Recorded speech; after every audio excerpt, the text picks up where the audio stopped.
Nunca parar. Essas foram as palavras marcantes de Tu Tien no episódio 17. E dias, quando ela ousadamente enfrenta um novo desafio, rompendo todos os limites para alcançar uma vida de liberdade. Sob a luz tênue da manhã, o Tien sentava-se na varanda de uma pequena casa de palafitas, escondida no interior da vila onde havia se mudado há pouco mais de uma semana. Não havia mais gritos da sogra, nem insultos de Xian, nem aquela constante sensação de viver de favor.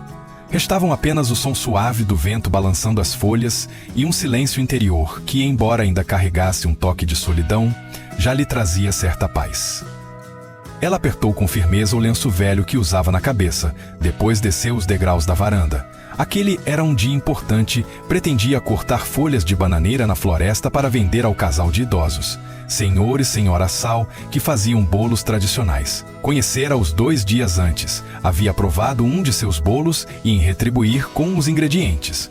Caminhou em silêncio por trilhas estreitas, cobertas pela sombra das bananeiras, escolhendo cuidadosamente as folhas mais largas e intactas. Ao chegar à casa do casal, o aroma doce dos bolos recém-cozidos preenchia o ar. A senhora Sal a recebeu com alegria, continuando a enrolar os bolos enquanto conversava animadamente. Dona Queen trouxe folhas lindas hoje. Tenho certeza que nossos bolos vão sair ainda mais gostosos, disse ela com um sorriso, chamando Tu Tien pelo nome novo que a vila lhe dera. Ela sorriu de volta, sem corrigir. Talvez começar uma nova vida com um novo nome não fosse algo tão ruim assim. Depois de ajudar a organizar as folhas e enrolar os bolos, Tu Tien se sentou e experimentou um dos bolos de folha. O sabor doce e macio a levou de volta às lembranças das festas tradicionais em sua antiga terra natal, momentos que misturavam risos e dores.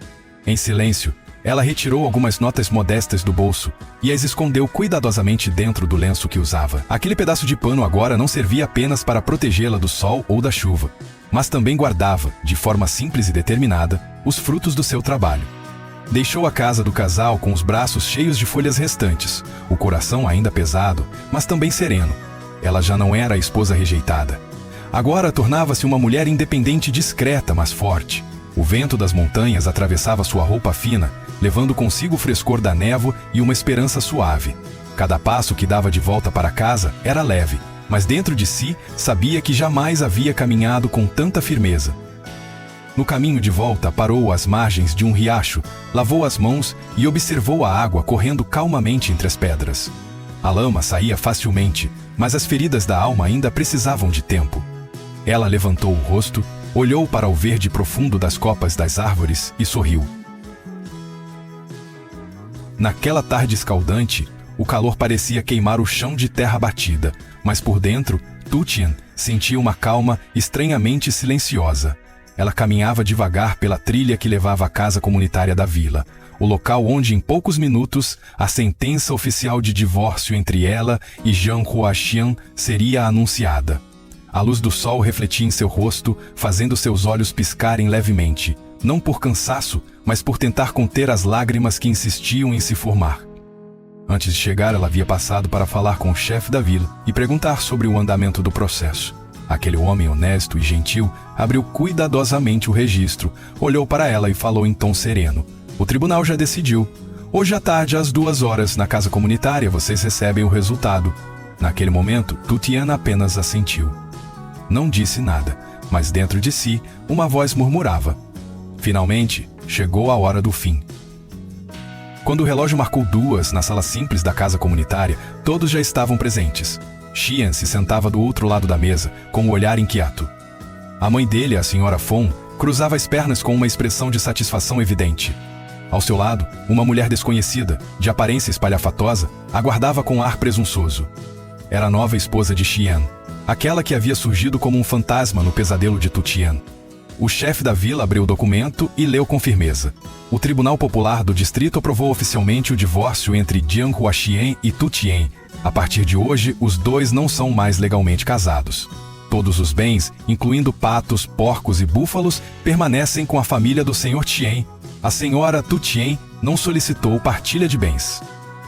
Tu Tien não olhou para ninguém. Apenas curvou-se levemente diante do chefe da vila. Obrigada por ter me ajudado durante todo esse tempo. Agora estou livre. Sua voz era baixa, mas o olhar era firme. Ela não queria nada, nem os bens, nem desculpas. Só queria libertar-se. Cada passo de Tu Tien na estrada de terra era como deixar para trás um capítulo sombrio da vida. Ela não era mais a mulher abandonada, mas alguém que, com coragem, escolheu seu próprio destino. Na manhã seguinte ao dia em que oficializou seu divórcio, o chefe da vila passou pela pequena casa de palafitas onde Tu Tien agora morava. O olhar dele era sereno, a voz baixa e firme. Eu sei que você passou por muitas coisas difíceis, disse ele, colocando sobre a mesa de bambu alguns papéis de registro temporário. Mas aqui, ninguém te julga. Viva o resto da sua vida com a mesma coragem que você teve ao sair da escuridão. Integre-se com a comunidade. Quem sabe, talvez a felicidade venha de novo. Tu Tien assentiu, sem dizer palavra. Mas em seus olhos algo já parecia mais leve. Quando ele partiu, ela o acompanhou até os degraus da varanda e ficou ali em silêncio por um longo tempo. O ar fresco acariciava seus cabelos, e os sons calmos da montanha traziam à sua alma uma paz que ela não sentia havia anos, como se, enfim, tivesse tirado um enorme peso do peito. Ao mesmo tempo, a alguns quilômetros dali, Jack, o CEO sempre atarefado, havia parado o carro à beira da estrada. Depois de concluir uma visita rápida ao canteiro de obras, aproveitou para passar em uma loja local e comprar algumas coisas essenciais: um pouco de arroz, remédios para gripe, shampoo, sabonete líquido e até alguns pacotinhos de biscoito. Tudo colocado com cuidado em uma sacola de tecido simples que ele carregava com o mesmo zelo que se carrega algo valioso. Em seguida, dirigiu direto para a casa onde sabia que Tu Tien morava sozinha. Ao chegar, chamou baixinho por ela, mas não obteve resposta. Olhou ao redor, inquieto, sem coragem de ir embora de imediato, sentou-se na cadeira de madeira da varanda, apoiou o queixo na mão e ficou ali, pensativo. Depois de um tempo procurando por ela ao redor da casa e esperando em silêncio, as ligações do trabalho começaram a se acumular. Sabia que precisava ir. Antes de partir, deixou a sacola diante da porta sem bilhete, sem nome, sem... No fim da tarde, Tu Tien voltou da coleta de hortaliças. Assim que subiu os degraus da casa, parou subitamente. Viu a sacola. Estava ali, repousando com cuidado. Abriu-a devagar. Cada item era simples, útil, familiar, e seu coração apertou. Não precisou de explicações. Sabia exatamente quem havia pensado nela. Sentou-se ali mesmo. Abraçou a sacola contra o peito. Ergueu os olhos para a fileira de bambus que balançavam suavemente com o vento, e pela primeira vez em muito tempo, sentiu um calor inexplicável no peito. Num mundo que por tanto tempo lhe foi frio e distante, ainda havia alguém, em silêncio, pensando nela. Naquela manhã, o céu permanecia cinzento e carregado, como se anunciasse algo fora do comum. Nos noticiários locais, as atualizações sobre a chegada do tufão número 3 Yagi surgiam uma após outra. Imagens de chuvas torrenciais, ventos violentos e alagamentos em províncias vizinhas deixavam a população apreensiva. Para regiões montanhosas como a vila onde Tu Tien vivia, tempestades não significavam apenas água, mas também riscos reais de deslizamentos, enchentes repentinas, falta de energia e isolamento total. No escritório da empresa de construção liderada por Jack, uma reunião de emergência foi convocada. De pé à cabeceira da mesa, Jack falava com firmeza, o olhar sério. Por enquanto, todos os canteiros de obras estão suspensos. Os líderes de cada setor devem evacuar imediatamente os trabalhadores e transferir os equipamentos para locais seguros. O fornecimento de materiais será pausado. Áreas de risco devem ser sinalizadas e os andaimes reforçados. A equipe médica deve estar de plantão 24 horas por dia. Um dos engenheiros perguntou, em tom preocupado: "E o cronograma das obras, senhor?" Jack fez uma breve pausa antes de responder com firmeza. "Cronograma a gente recupera depois, mas uma vida perdida? Essa a gente não recupera. A segurança vem primeiro." A reunião terminou em clima de urgência. Todos voltaram ao trabalho com agilidade e foco. Quanto a Jack, depois de organizar os pontos principais, saiu da empresa com uma sacola nas mãos. Ninguém sabia para onde ele ia. Apenas ele sabia que o destino era aquela casa simples entre as montanhas, onde morava a mulher que ele, silenciosamente, nunca deixara de acompanhar. Quando chegou, a chuva já começava a cair. Jack colocou o capuz do casaco, subiu os degraus da varanda e bateu suavemente. "Tu Tien?" que estava cortando verduras sob o telhado, se virou surpresa. Jack? Perguntou com surpresa. O temporal está chegando. Trouxe algumas coisas para você. Remédios para gripe, shampoo, comida. Não saia se a chuva apertar. Fica perigoso aqui no alto. Tutien pegou a sacola, o olhar emocionado. Obrigada por não ter me esquecido. Os dois sentaram-se para uma refeição simples, apenas um pouco de canchua de espinafre, peixe seco e arroz quente. Mas naquele instante, o ambiente parecia aquecido de um jeito especial. Nenhum dos dois mencionou Xian. Nenhuma palavra a mais era necessária. Tutien observava a chuva fina caindo do lado de fora e sorriu baixinho. O passado havia ficado para trás. O futuro ainda era incerto, mas naquele momento ela já não se sentia mais sozinha. E entre os pingos constantes da chuva, uma centelha de calor brotava dentro de seu peito, discreta, quase imperceptível, mas suficiente para plantar uma semente de esperança. Naquela manhã, o céu permanecia cinzento e carregado, como se anunciasse algo fora do comum.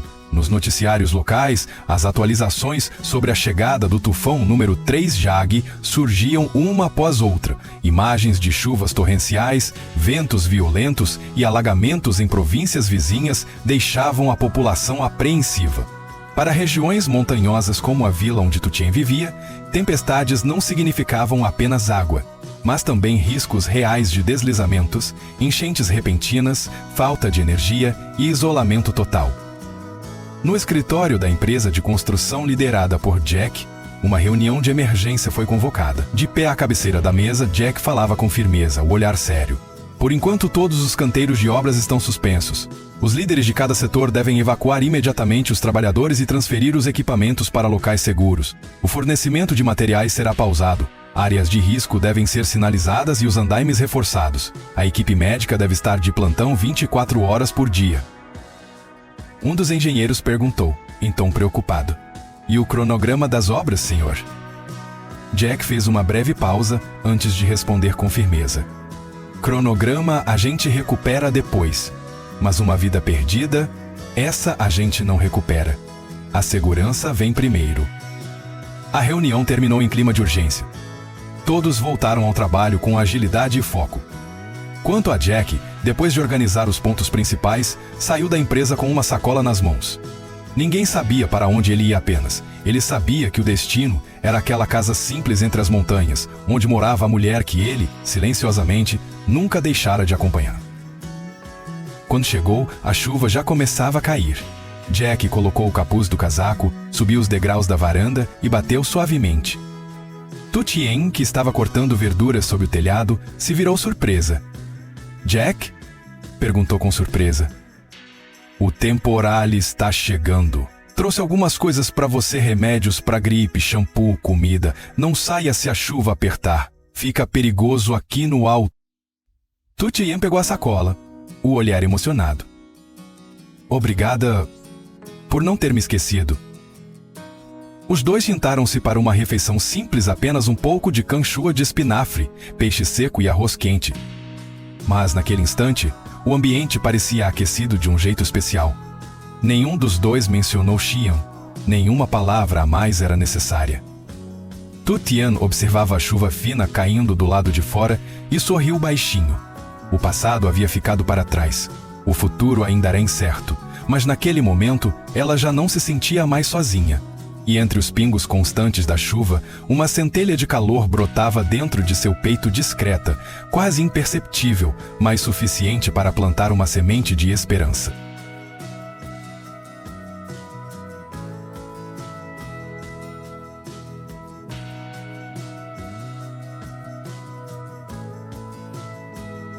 Tốt đơn thuần của ông lại trở thành lý do khiến ông bị trả thù một cách tàn nhẫn như vậy.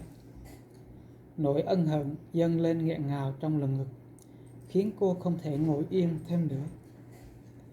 Cô biết mình chẳng có gì để đền đáp, cũng không thể đứng ra bảo vệ ông Thanh. Nhưng ít nhất, cô có thể làm điều gì đó để bày tỏ lòng biết ơn. Cô quyết định lên rừng hái bắp chuối. măng, đu đủ để đem ra chợ bán, kiếm chút tiền giúp đỡ ông. Sáng sớm hôm sau, khi trời còn sương sớm, Tự Tiên vác chiếc gùi tre lên vai, một mình đi sâu vào rừng. Đường núi gập ghềnh, đôi chân trần của cô bước đi lặng lẽ trên lớp lá khô. Cô nhanh chóng tìm thấy một cây chuối dài, dùng con dao nhỏ cẩn thận cắt bắp chuối, rồi bỏ vào gùi.